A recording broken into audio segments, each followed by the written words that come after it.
누가복음 24장 28절부터 35절까지 제가 봉독해 드리도록 하겠습니다. 누가복음 24장 28절부터 35절 말씀이 되겠습니다. 그들이 가는 마을에 가까이 가매 예수는 더 가려 하는 것 같이 하시니 그들이 강건하여 이르되 우리와 함께 유하사이다. 때가 저물어 가고 날이 이미 기울었나이다 하니 이에 그들과 함께 유하로 들어가시니라. 그들이 함께 음식 잡수실 때에 떡을 가시사 축사하시고 떼어 그들에게 주시니 그들의 눈이 밝아져 그인 줄 알아 보더니 예수는 그들에게 보이지 아니하시는지라. 그들이 서로 말하되 길에서 우리에게 말씀하시고 우리에게 성경을 풀어주실 때에 우리 속에서 마음이 뜨겁지 아니하더냐 하고 곧 그때로 일어나 예루살렘으로 돌아가 보니 11 제자 및 그들과 함께한 자들이 모여 있어 말하기를 주께서 과연 살아나시고 시몬에게 보이셨다 하는지라. 두 사람도 길에서 된 일과 예수께서 떡을 떼심으로 자기들에게 알려주신 것을 말하더라. 아멘. 고맙습니다. 바쁘고 분주한 중에도 주의 날을 기억하게 하시고 우리가 이 아침에 살아계신 하나님께 예배하게 하시고 이 시간 주의 말씀을 청종할 수 있는 은총을 베풀어 주심을 감사합니다. 아멘. 하나님의 기록된 예언의 말씀을 읽고 듣고 지켜 행하는 자가 복이 하셨으니 이 시간이 우리에게 복되게 하옵소서. 예수님 이름으로 기도하옵나이다. 아멘. 할렐루야. 아멘. 자, 우리 옆에 있는 분들은 하나님 우리와 함께 하십니다. 인사하겠습니다. 하나님 우리와 함께 하십니다. 주님은 나의 최고봉이라고 하는 그 책을 쓰신 오스왈드 챔버스라고 하는 분이 계십니다. 제가 가만히 생각해 보니까 이분에 대해서는 우리 교인들에게 많이 소개하지 않았던 것 같습니다. 그는 이런 이야기합니다. 주님은 나의 최고봉이기 때문에 최상의 하나님께 나의 최선을 드립니다. 우리가 하나님께 따지기 시작하면 하나님께서는 위기를 만들어 내신다라고 이야기를 합니다. 자, 그러면서 그는 이런 이야기합니다. 예수님도 우리가 기대하는 곳에는 그이 나타나지 않으시고 우리가 그이 기대하지 않는 곳에 언제나 논리적으로 설명할 수 없는 방법으로 나타나신다. 우리가 기대하는 곳이 아니라 우리가 전혀 기대하지 않는 곳에서 언제나 논리적으로 설명할 수 없는 방법으로 당신 자신을 나타내신다는 겁니다. 자, 그러면서 이런 이야기합니다. 주님의 갑작스러운 방문을 늘 준비하고 있는 것만이 하나님 앞에서 언제나 진실할 수 있는 유일한 길입니다. 자, 예수께서 부활하시고 난 다음에 예수의 수제자였던 베드로나 요한이나 야고보가 아니었죠. 예수의 12 제자에게 당신 자신을 나타내신 것이 아니었습니다. 바로 7 귀신 들렸던 막달라 마리아에게 자기 자신을 나타내시고 그리고 여러분들이 엠마오로 내려가는 2 제자에게 당신 자신을 나타내셨던 것을 우리가 보게 됩니다. 우리가 어떤 길을 걷든지 예수님이 우리를 새롭고 또 여러분 우리를 놀라운 방법으로 우리에게 당신 자신을 나타내실 때에 주님을 만날 수 있는 준비된 저와 여러분들의 삶이 될 수 있기를 주의 이름으로 축원합니다. 예기치 못한 곳에서 우리가 예상하지 못한 곳에서 예기치 않는 방법으로 하는 당신 자신 우리에게 나타내신다는 것이죠.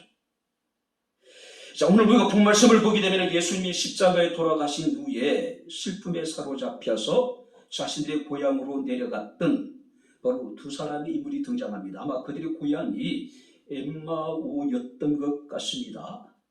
자, 예수께서 부활하시고 난 다음에 11차례에 걸쳐서 당신 자신을 제자들에게 나타내셨습니다. 근데 예수님의 여러분들이 부활하시고 난 이후에 제자들에게 나타나신 장면 가운데 가장 아름다운 장면이 바로 엠마오로 내려가던 2 제자에게 당신 자신을 나타낸 사건이 아닐까? 그러니까 엠마오로 내려간 두 제자를 주제로 한 선화들이 많이 있잖아요. 참 아름답잖아요. 그죠? 자, 예수께서는 엠마오로 내려가시면서 제자들 가운데 동행하셨습니다. 그리고 이제 당신 자신을 여러분들이 나타내시기도 하셨습니다. 자, 근데 그렇다면 이 엠마오로 내려간 두 제자는 어떤 사람이었을까? 분명 확실한 것은 예수의 12제자 가운데 들지 못했던 인물인 것은 확실합니다. 자, 우리가 누가복음 24장 9절 말씀을 보게 되면은 예수님의 비무등을 확인했던 세 명의 여인들이 사도들에게 달려가서 이 모든 일들에 대해서 증거하게 되잖아요. 예수께서 부활하셨다. 자, 그랬더니 사도들의 반응이 어떠합니까? 사도들이 그들의 말이 흩하는 듯이 들려 믿지 않았다. 아마 그때 이 엠마오로 내려간 두 제자도 함께 했을 가능성이 많이 있습니다.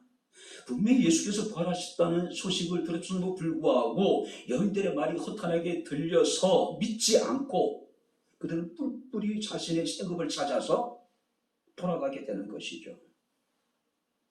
자, 이 두 제자 중에 한 사람 이름은 알려지지 않지만 또 한 사람의 이름은 글로바라고 하는 인물이었음을 우리가 봅니다. 글로바는 요한복음 19장에 등장을 합니다. 바로 예수께서 십자가를 지시고 골고다 언덕을 오르실 때에 울면서 뒤를 따랐던 여인 가운데 하나가 글로바라고 하는 여인, 그 글로바의 아내 마리아라고 하는 여인이에요.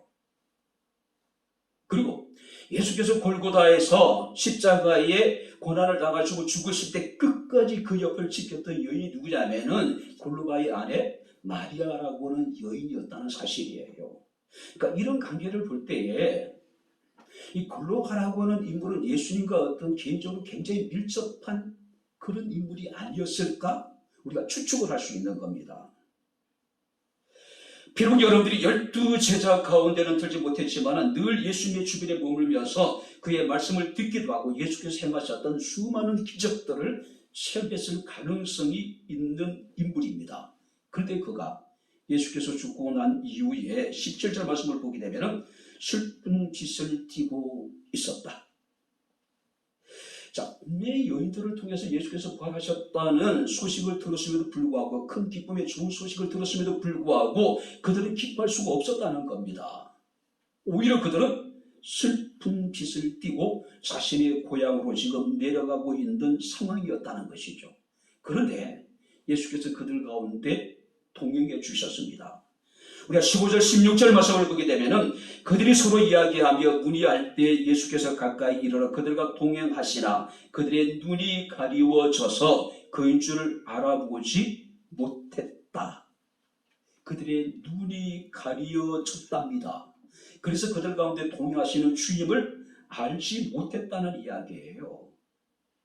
자, 그리고 글로벌한 인물이 이런 얘기합니다. 오히려 당신이 예루살렘에 체류하면서도 요즘 거기서 된 일을 혼자만 알지 못하느냐라고 그렇게 대물을 정도였어요. 그때 예수께서 그들에게서 말씀하십니다. 25절 말씀 보게 되면은 미련하고 선지자들이 말한 모든 것을 마음에 드디 믿는 자들아. 미련하고 선지자들의 말한 모든 것을 마음에 드디 믿는 자들이라고 책망을 하셨죠. 그리고 예수께서는 구약 성경을 기초로 해서 그의 죽으심과 부활에 대해서 자세히 알려주게 됩니다. 그랬더니 그들의 마음이 뜨거워지게 되고 그들의 눈이 밝아지게 되고 예수 그리스도를 보게 되죠. 깨닫게 되죠.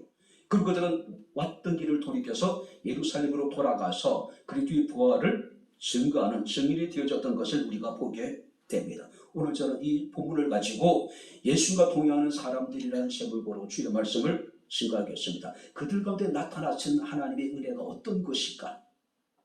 오늘 이 아침 우리가 함께 말씀을 살피면서 은혜를 나누도록 하겠습니다. 자, 15절 말씀을 우리 여러분들 올라가서 한번 보도록 하겠습니다. 15절, 16절 같이 읽겠습니다.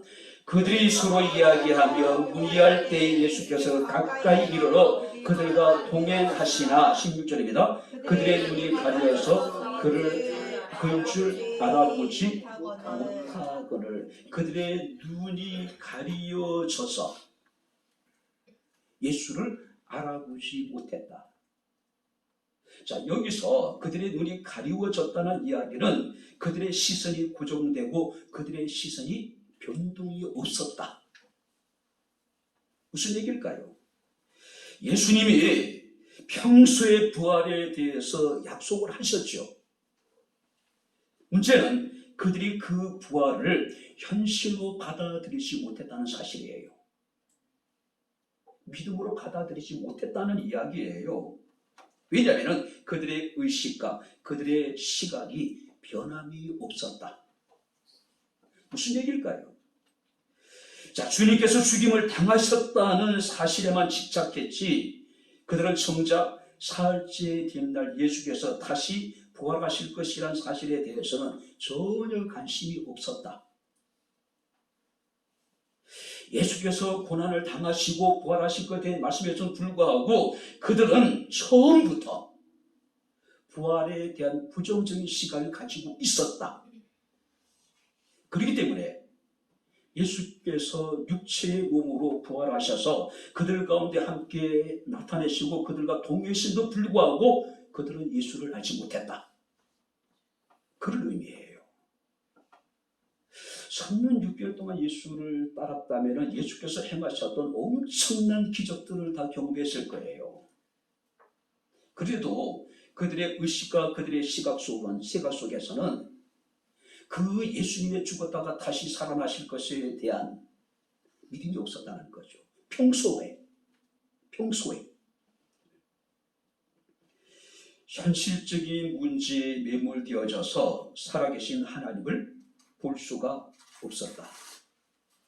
이것은 비단 엠마로 내려가는 두 제자뿐만 아니라 40년의 이스라엘의 광야 생활을 보세요. 조그마한 문제만 닥칠 때마다 그들의 문제에 매몰되어져서 그들 가운데 함께 하시며 살아계신 하나님을 그들이 보지 못하잖아요.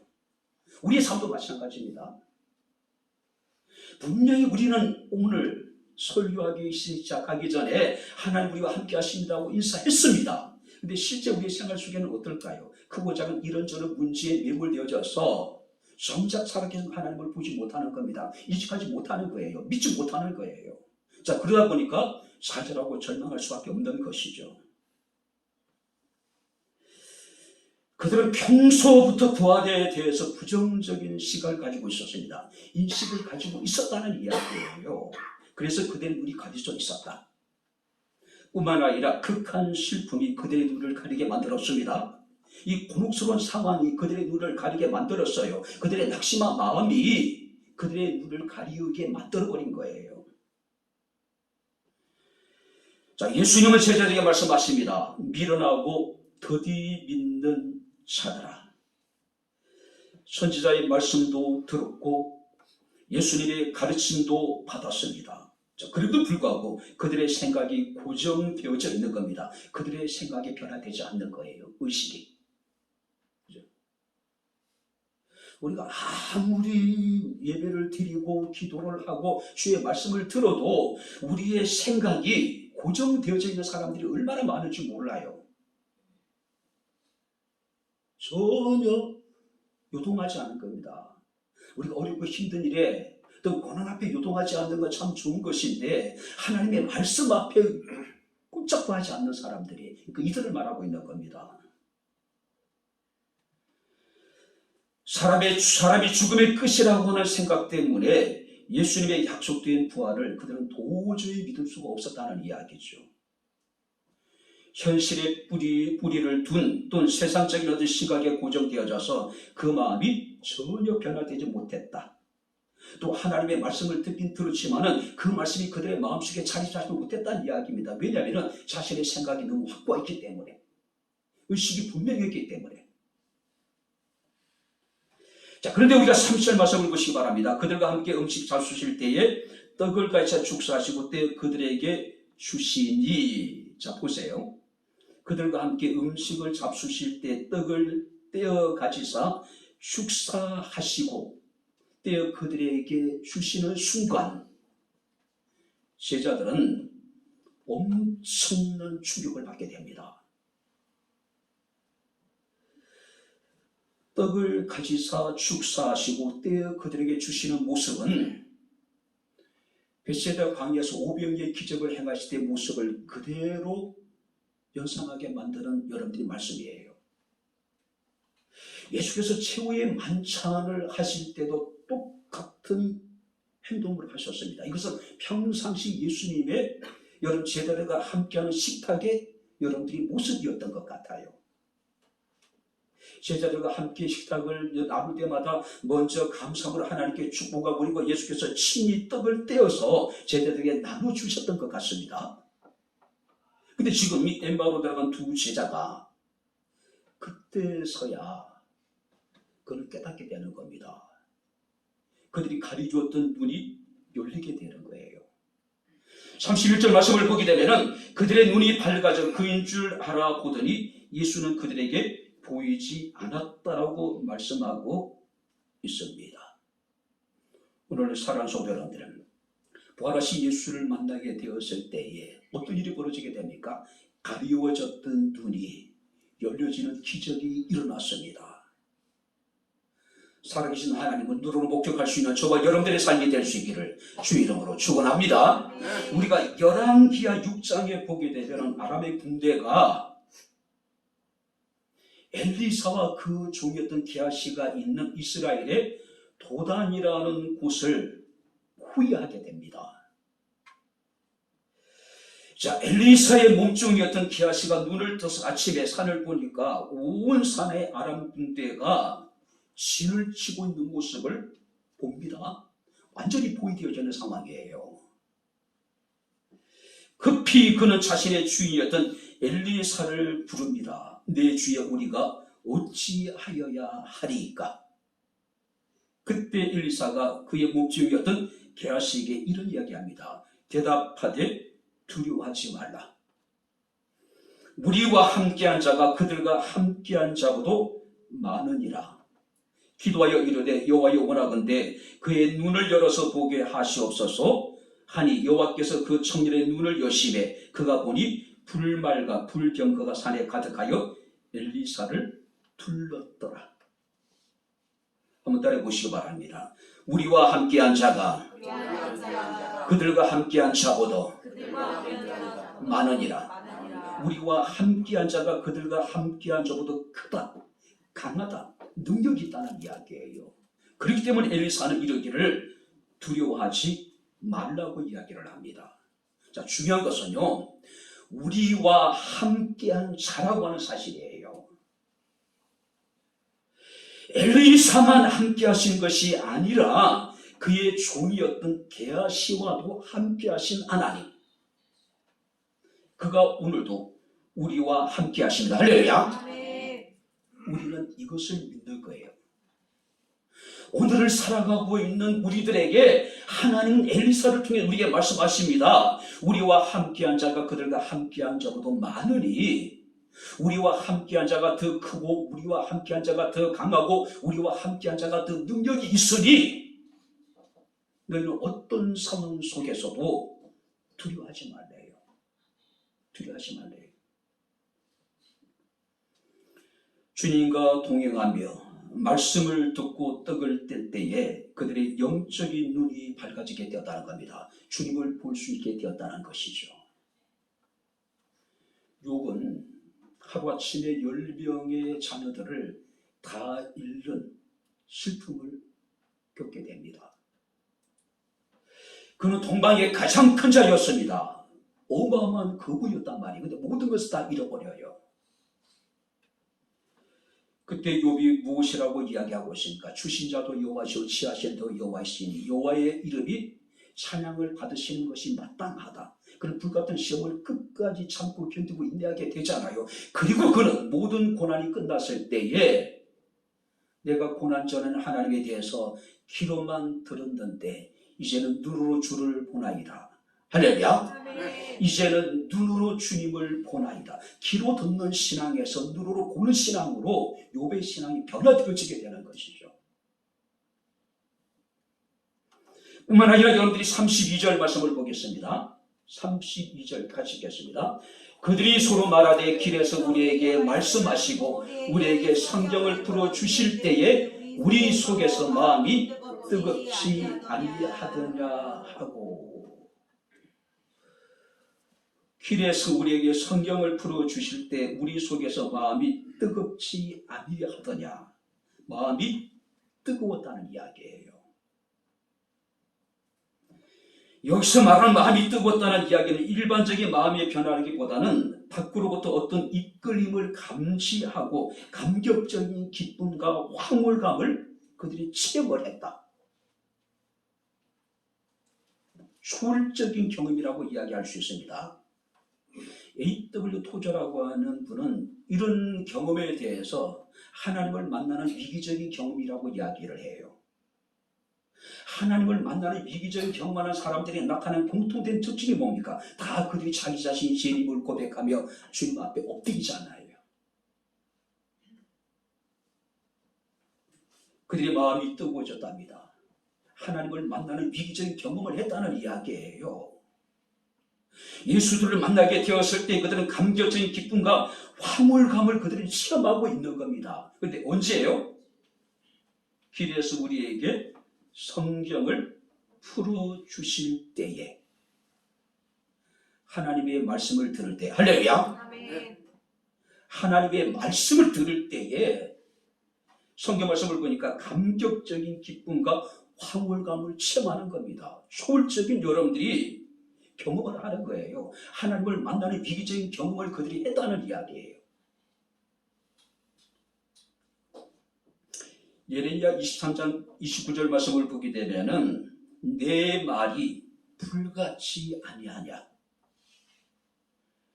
바위를 쳐서 부스러뜨리는 방망이 같지 않느냐라고 말씀합니다.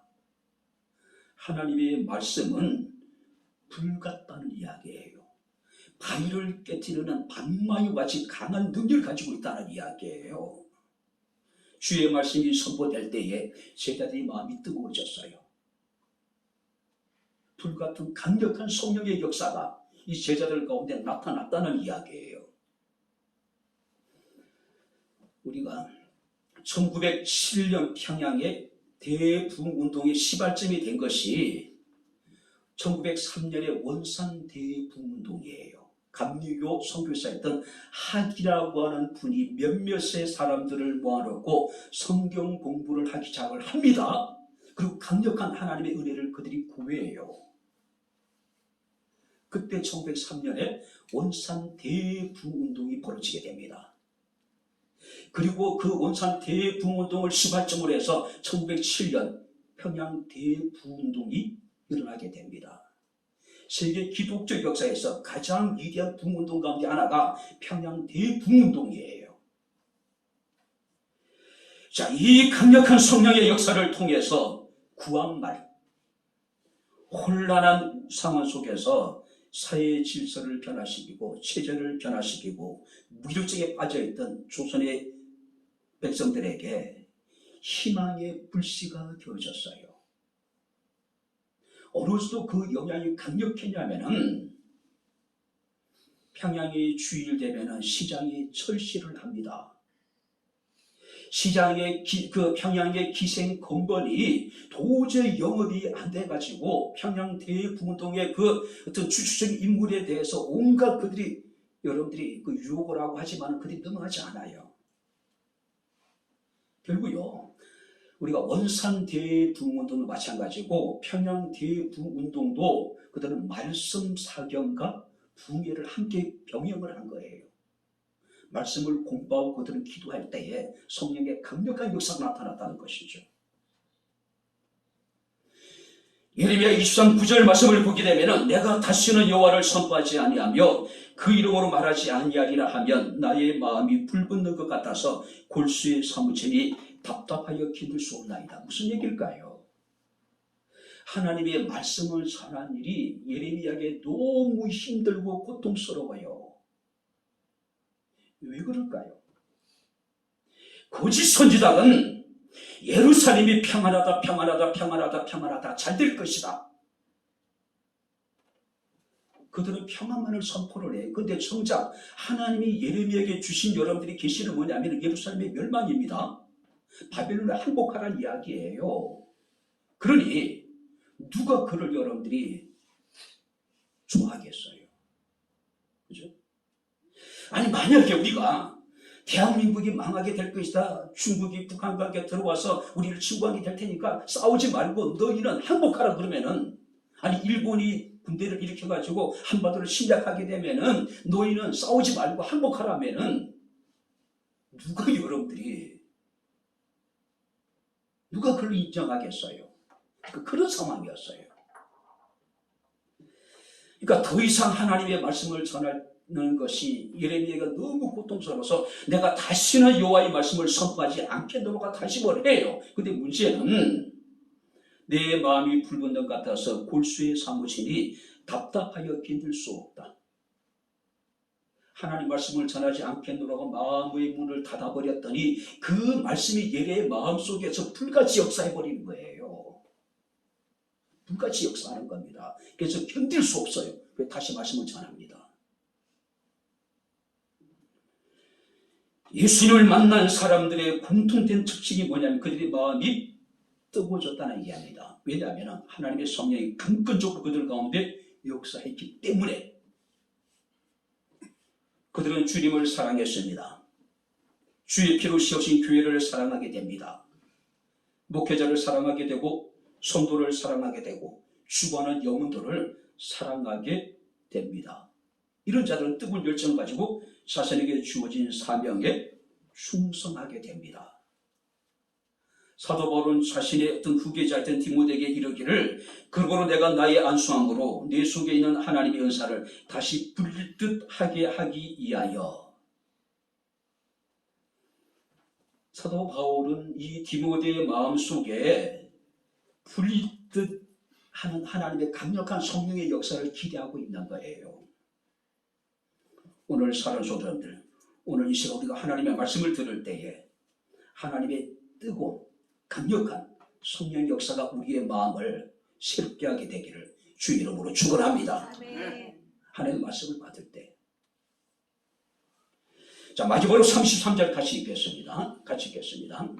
곧 그때로 일어나 예루살렘으로 돌아가 보니 11 제자 및 그들과 함께한 자들이 모여 있어. 34절입니다. 말하기를 주께서 과연 살아나시고 시몬에게 보이셨다 하는지라. 35절입니다. 두 사람도 길에서 된 일과 예수께서 떡을 뜨시고 자기들에게 알려주신 것을 말을 하더라.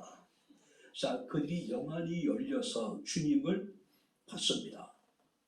말씀을 들을 때 그들이 마음이 뜨거워졌습니다. 자, 그렇다면 그들은 어떤 선택을 하게 될까요? 지금 그들은 힘든, 슬픈 그런 여러분들이 마음으로 예루살렘을 떠나서 엠마오에 도착한 상황이에요. 굉장히 혼란스러운 상황이잖아요. 살아가는 이를 상실감에 그들은 여러분들이 어쩌면은 몸서리 치고 있는 그런 상황이었단 말이에요. 뭔가 그들에게는 좀 휴식이 필요하지 않을까요? 안정된 마음이 필요하지 않을까요? 모든 걸 잃어버리고 이 마음에 편안하게 한번 깊은 잠을 자고 싶은 그런 마음도 있지 않았을까요? 성경을 보게 되면은 그들이 그 엠마오로 도착했을 때 이미 날이 저물었대요. 그때 마음이 뜨거워진 주의 제자들은 가만히 있을 수가 없습니다. 마음이 뜨거워진 그들은 뜨거워진 가슴만을 가지고 있지 않았다는 것이죠.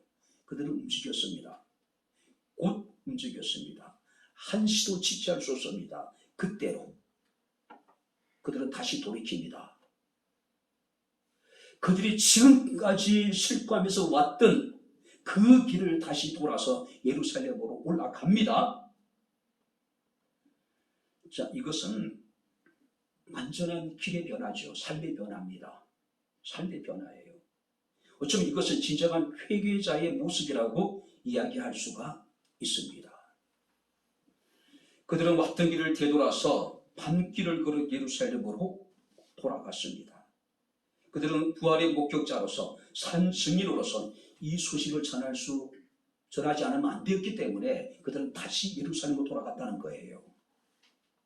35절 말씀하니까 두 사람도 길에서 된 일과 예수께서 떡을 떼심으로 자기들에게 알려주신 것을 말하다라고 예를 말씀합니다. 그리고 36절 보세요. 이 말을 할 때에 예수께서 친히 그들 가운데 서서 이르시되 너에게 평강이 있을지어다 하시니. 타이밍이 기가 막히지 않아요? 만약에 마음이 뜨거워진 그들이 다시 돌이켜 예루살렘으로 돌아오지 않았다면 제자들 가운데 다시 나타나신 그리스도를 볼 수가 없었겠죠. 이미 흩어난 듯이 들려서 믿지 않았던 여인들의 이야기를 하고 있을 때 제자들이 그들 가운데 다시 돌아왔습니다. 그리고 그들에게 길에서 되어진 일과 예수께서 말씀하신 모든 것들에 대해서 다시 이야기를 합니다. 그때 예수께서 그들 가운데 나타나신 거예요. 그때 어찌보면 엠마오로 내려가는 이 두 제자만큼 정말로 극적으로 예수를 만난 사람 없지 않았을까요? 그죠? 이 두 제자는 기쁨과 희망과 확신 속에서 사명과 공동체를 다시 회복하는 일에 결정적인 역할을 하게 되잖아요. 사랑하는 성도 여러분들, 예수 그리스도는 말씀하신 그대로 다시 살아나셨습니다. 할렐루야. 예수께서는 부활을 하셨다는 것이죠. 흐뭇맹랑하게 만들어낸 가설이나 선유소설이 아닙니다. 허탄한 신화가 아니에요. 역사적인 사실입니다. 예수의 부활을 증거하는 가장 강력한 증거는 그의 피무덤입니다. 부활의 첫 증인들의 증언이 예수께서 부활하셨음을 우리에게 증거하고 있는 겁니다. 어떤 사람들은 기절설을 이야기합니다. 어떤 사람들은 제자들이 집단적으로 환상을 보았다고 이야기를 합니다. 어떤 사람들이 예수의 제자들이 예수의 시신을 도적질에 갔다고 이야기를 합니다. 어떤 사람들은 예수의 제자들이 돈을 주고 그런 헛된 소문을 퍼뜨렸다고 매수설을 이야기하기도 합니다. 누가 무슨 이야기를 했든지 그건 중요하지 않습니다. 중요한 것은 예수님이 부활하셨다는 사실입니다. 할렐루야. 네. 사람들은 큰 돌을 막았습니다. 또 임봉하기도 했습니다. 군사로 시키게 하기도 했습니다. 돈을 주고 로마 군인들을 여러분들이 그들은 회유하기도 했습니다. 그들은 온갖 방법으로 그리스도의 부활을 막아보려고 했지만은 예수님은 말씀하신 그대로 다시 살아나셨습니다. 할렐루야. 누구도 부인할 수 없는 그건 절대적인 진리예요. 이제 이들은 예루살렘의 여름 마가다락방에 올라가서 120여 명의 성도들이 10일 동안 전혀의 기도 힘쓰게 되었을 때에 오순절에 강력한 성령의 여러분들이 은혜를 그들이 받게 됩니다. 그들은 그리고 예루살렘과 온 유대와 사마리아와 땅끝까지 이르러 복음의 증인이 되어졌던 것을 우리가 보게 됩니다. 이제 말씀을 마치도록 하겠습니다. 1979년 12월 11일 날 마더 테레사는 노벨 평화상을 받고 다음과 같은 수상소감 연설을 하게 됩니다. 그리스도는 우리 마음에 계십니다. 그리스도는 우리가 만나는 가난한 사람들 중에도 계십니다. 그리스도는 우리가 주고받는 비소 중에도 계십니다. 주가 우리와 함께 하십니다. 할렐루야. 아멘. T.S. 엘리엇이라고 하는 시인이 있습니다. 그는 황무지라고 하는 시에서 다음과 같은 이야기를 합니다. 당신 옆에서 항상 동행하는 그 세 번째 사람은 누구입니까? 내가 세어보니 그게는 당신과 나뿐입니다. 그러나 내가 눈을 들어 그 하얀 도로를 올려다 보면 거기에는 당신 곁에 또 다른 사람이 걷고 있습니다. 그러니까 이 시를 지을 때가 1차 세계대전이 끝나고 난 이후에요. 대전으로 인해가지고 황폐해진 황무지와 같은 세상에서 보이지 않지만 항상 우리 가운데 동행하시는 그 어떤 존재에 대해서 그들은 희망을 노래하고 있는 거예요. 그 어떤 존재가 누굴까요? 오늘도 우리 가운데 함께 하시는 예수 그리스도가 아니었을까요? 주님이 오늘도 우리 가운데 함께 하십니다. 여러분들은 주님과 동행하는 삶을 살아가고 있습니까? 때로는 우리의 삶에 보이지 않고 때로는 우리의 삶 속에서 주님을 느끼지 못할 때가 얼마나 많은지 모릅니다. 그러나 주님은 오늘도 우리와 함께 하십니다. 어쩌면 지금도 많은 사람들이 엠마오로 내려가는 두 제자처럼 축 처진 어깨로 힘없이 터벅터벅 인생의 길을 걸어가고 있는 사람들이 얼마나 많은지 모릅니다. 주님에 대한 믿음이라 사랑이 없는 것처럼 깊은 회의에 빠질 때도 얼마나 많은지 모릅니다. 그러나 분명 확실한 것은 그래도 불구하고 주님이 우리 가운데 함께 하십니다. 성도들의 삶이 항상 기쁘고 항상 즐거움이 넘치는 것은 아닙니다. 시리와 절망에 빠지기도 하고 때로는 슬픔에 사로잡히기도 하고 두려움에 사로잡힐 때도 있습니다. 그럼에도 불구하고 주는 우리 가운데 함께 하심을 믿으시길 주의 이름으로 축원합니다. 기도하겠습니다. 죽으신 아버지 하나님, 우리 아버지 하나님의 은혜와 사랑을 진심으로 감사합니다. 우리가 깊은 좌절과 절망 속에 사로잡혀 있을 때에 가슴을 도려내는 같은 슬픔 속에 빠져 있을 때에도 유체적인 질병과 삶의 여러 가지의 위기 속에서 극한 두려움과 우리가 아버지 공포에 사로잡혀 있을 때에도 내가 원하는 길이 아니라 내가 원치 않는 어렵고 힘든 일을 가게 될지라도 주님은 우리 가운데 함께하고 계심을 믿습니다. 지금까지 함께 하셨던 하나님, 오늘도 우리 가운데 함께 하시며 이제부터 영원토록 우리 가운데 함께 동행하여 주옵소서. 예수님 이름으로 기도합나이다. 아멘.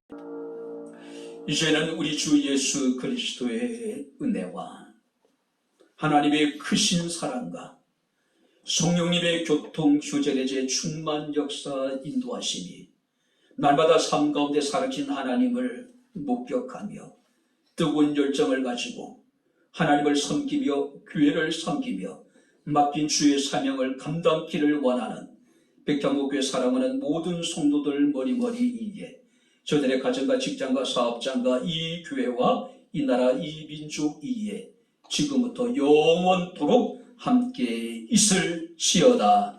아멘.